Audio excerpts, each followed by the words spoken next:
শুনলাম আপনার বিয়ে হয়েছে, তবে সারা বছরই তো দেখি বাবার বাড়িতেই থাকে। অন্য কোনো ঘটনা আছে নাকি ভাবি? রুনি বিছানায় শুয়ে আছে চোখ বন্ধ করে, ঘুমানোর চেষ্টা করছে, তবে চোখে ঘুম নেই। গতকাল দুপুরে সিঁড়ি থেকে নামতে চেয়ে পা পিছলে যায়। প্রথমে ভেবেছিল সামান্য ব্যথার ওষুধ খেলেই কমে যাবে, তবে সারা রাত যন্ত্রণায় ঘুমাতে পারেনি। আজকে টেস্ট করার পর দেখা গেছে পা ভেঙেছে। বাসায় এসেছে দুপুরের পরে, পায়ে ব্যান্ডেজ। মা ভেজা কাপড় দিয়ে গা মুছে দিচ্ছে।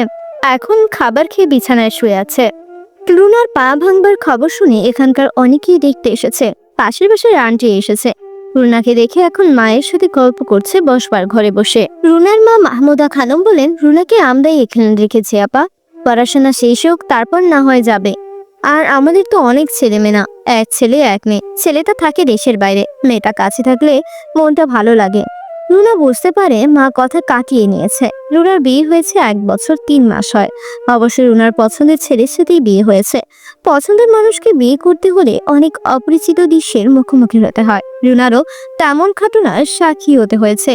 বিয়ের এতদিনেও রুনার শ্বশুরবাড়ি যেতে পারেনি। শাহেদ ছোট্ট একটা চাকরি করে, তার উপরে বাবা অসুস্থ, বিছানাবন্দির জীবনযাপন। শাহেদের বেতনে পরিবার চলে। মফস্বল শহরে একটি একতলা বাড়ি আছে শাহেদদের বাবার। একটা ঘর ভাড়া দেওয়া, ঘর ভাড়া থেকে মাসে 4,000 টাকা পায়। সেই টাকা চায় শাহেদের বাবার চিকিৎসাতে। বাকি ঘরটাতে শাহেদের পরিবার থাকে, মাত্র 2টো রুম। এক রুমে থাকে ছোট 2 ভাই বোন, আর এক ঘরে মা বাবা থাকে। এক সময় শাহেদ 2 ভাই বোনের সাথে এক ঘরে থাকতো। ছোট ভাই তার সাথে ঘুমাতো, বোন থাকতো অন্য একটা চৌকিতে। রুনাকে নিয়ে রাখবার মতো জায়গা নেই। শাহেদ বিয়ের পরে কিছু টাকা জমিয়ে ছাদের উপরে একটা ঘর তুলবার কাজ শুরু করেছিল। এর ভিতরে বাবা ভীষণ অসুস্থ হয়ে পড়েন, তাকে ঢাকা নিতে হয়। হাতে যা জমানো টাকা ছিল বাবার চিকিৎসায় শেষ হয়ে গেছে। ছাদের উপরের ঘরের কাজ আর শেষ করতে পারেনি। রুনাকেও ঘরে তোলা হয়নি। শাহিদের এই বিষয়টা নিয়ে অনেক হীনমন্যতায় ভুগে। তবে রুনাই বলেছে, তুমি চিন্তা করো না, ধীরে ধীরে কাজটা করো। আমি এখানে ভালোই আছি, বাবার বাসায় আমার তো একটা ঘর আছে। রুনা যদিও শাহিদকে ধীরে ধীরে কাজ করতে বলছে, তবে আশেপাশের মানুষের দিনের পর দিন সবকিছু তিক্ত করে তুলছে তাকে। রুনার বাবার বাসায় থাকা নিয়ে সবার অনেক কথা। একবার তো শুনতে হয়েছে শাহিদ নাকি রুনাকে রেখে অন্য মেয়েকে বিয়ে করেছে। বিয়ে করবে না কেন? মেয়ের গায়ের রং আর ছেলের গায়ের রং দেখনি? ছেলে দেখতে ফর্সা, মেয়ে কালো, একসাথে মানায়নি।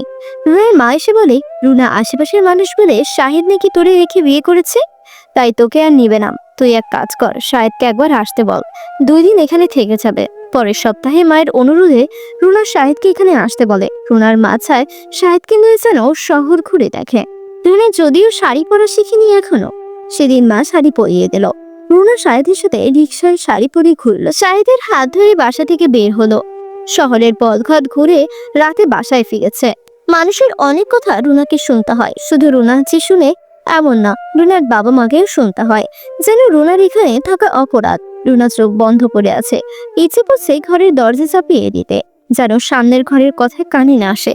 তবে এখন বিছানা থেকে উঠবার মতো ক্ষমতা নেই। এদিকে মাকেও মুখ খুলে ডাকতে ইচ্ছে করছে না, এদিকে চুপচাপ থাকতেই ভালো লাগছে। মিনিট 5 পরেই রুনা কপালে একটা হাতে স্পর্শ পায়। রুনা বলে, মা, তুমি দরজাটা চাপিয়ে দিয়ে যাবে যাবার সময়। আর শোনো, আমার জন্য তোমাদের অনেক লোকের কথা শুনতে হয়, তাই না?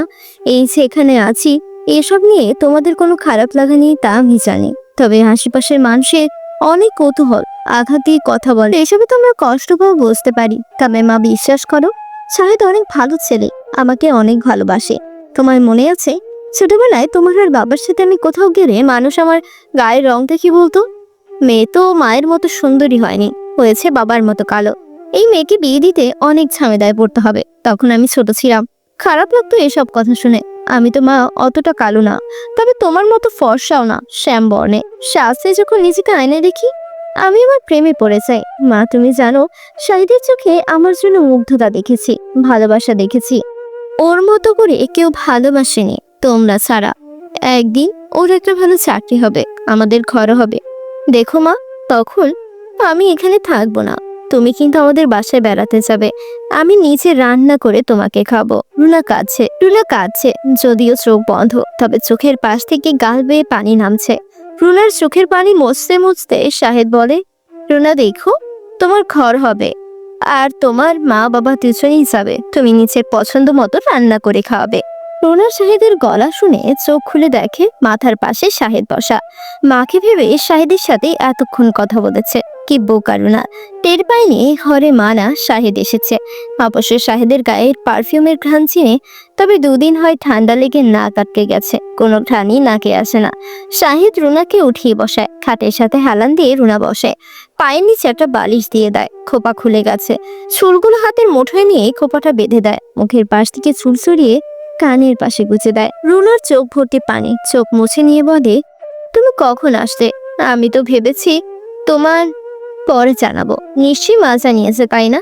আমি নিষেধ করেছিলাম মাকে। তুমি তো এখন ছুটি পাবে না, শুধু শুধু দুশ্চিন্তা করতে। সাহেব বলে, তোমার এত বড় দুর্ঘটনা আমি জানবো না? খবর পেয়েই গাড়িতে উঠেছি। অবশ্য রাতের গাড়িতে আবার ফিরতে হবে, অফিসে অনেক কাজ, মাসের শেষ তো, বুঝলে। রুনা বলে, দুপুরে তো খাওয়ানি তাই না? সেই তো গাড়িতে 5 ঘন্টা সময় লাগে আসতে। রুনার মা শাহেদকে খাবার দেয়, রুনার পাশে বসেই খাবার খায়।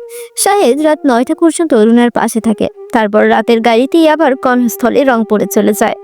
যাবার সময় শাহেদ রুনার হাত ধরে বলে, দেখো, আমাদের ঘর হবে, তোমার নিচের ঘর, সেখানে তুমি শাড়ি পরে হাঁটবে।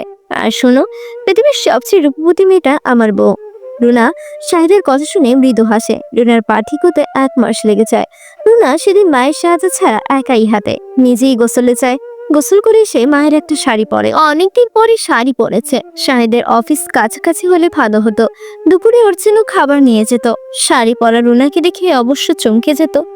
আরেকটা কাজ করা যেত, শাহেদের হাত ধরে বাড়ির ভেতরে আসা, ছাদে বসে আড্ডা দেওয়া। মায়ের মতে মানুষকে দেখাচ্ছে শাহেদ রুনাকে ছেড়ে যায়নি, রুনার প্রতি তার ভালোবাসা একই রকম আছে। রুনা কিসব ভেবে নিজেই হাসছে, আজকে শরীরটা হালকা লাগছে। রুনার ভাবনা সত্যি হয়। শাহেদ বিকালে রুনাদের বাসায় আসে, সাথে মিষ্টির প্যাকেট। শাহেদ বলে, রুনা, আমার একটা ভালো চাকরি হয়েছে, বেতন শুনলে তুমি চমকে যাবে। রুনা বলে, তো বলে আমাকে চমকে দাও। শাহেদ ফিসফিস করে বলে, স্টার্টিং এ ওরা 45,000 দেবে। এবার ছাদের ঘরের কাজটা সেরে ফেলবো রুনা, শুনছো? রুনা চোখ মোছে, জানি না কি কারণে চোখে পানি এসে যায়, চোখটা ইদানিং খুব জ্বালাপোড়া করে। রুনা শাহেদকে নিয়ে ছাদে যায়, দুজনে হেসে কথা বলে, ছাদে বসে, গাছে পানি দেয়। তারপর সন্ধ্যা নামলেই চলে যায় শহরের লেকের পাশে। শাহেদ রাতটা থেকে ভোরে বাসে আবার চলে যায়। চাকরি পাওয়ার 1 মাস পরে শাহেদ কিছু লোন নিয়ে ঘরের বাকি কাজটা সেরে ফেলে। পরের মাসেই রুনাকে নিয়ে আসে। রুনার নিজের একটা ঘর হয়, সংসার হয়। শাহেদ গতকাল ছুটিতে বাড়িতে এসেছে, আজকে বাড়িতে বিশেষ আয়োজন চলছে। রুনার বাবা মা দুজনই আসবে, তারা এতদিন আসেনি যেহেতু রুনার ভাই দেশের বাইরে ছিল। গত সপ্তাহে রুনার ভাই দেশে এসেছে, এবার তারা 3 জনই রুনার বাসায় আসবে। রুনা নিজেই রান্না করছে সবার জন্য। এই রান্নাটা রুনা বেশ উৎসাহ আনন্দ নিয়ে করছে। শাশুড়ি মা পাশে দাঁড়িয়ে আছে, রান্নার পুরো বিষয়টা তিনি দেখছেন, রুনাকে সাহায্য করছেন। রুনার ঘর হয়েছে নিচের ঘর।